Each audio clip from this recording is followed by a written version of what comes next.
Hello, welcome sa ating first Tagalog HTML tutorial. Ako nga pala si Al. Ngayon, bago natin simulan, kailangan natin ng text editor, Notepad++. Search lang natin sa Google, Notepad++. Mada-download lang naman ito eh. Okay, simulan na natin.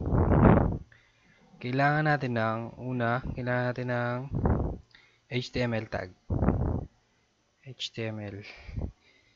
Dapat, pag naglalagay tayo ng mga tags, i-close din natin. HTML closing tags, kailangan lang ng backslash sa unahan. So, loob ng HTML tag, meron tayong body tag. Close din natin. Sa taas ng body tag, lalagay tayo ng head tag. Sa loob ng head tag, lalagay tayo ng title. Ang lalagay nating title natin is HTML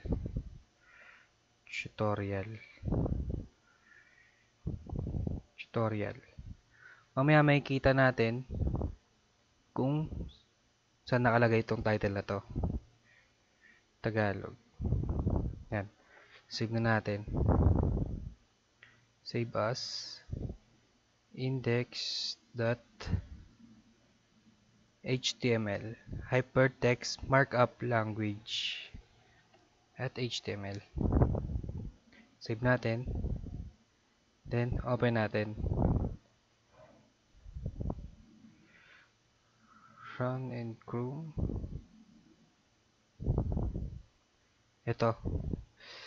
Ito yung ipinangalan natin sa kanya, index.html. Makikita natin sa ADG desktop.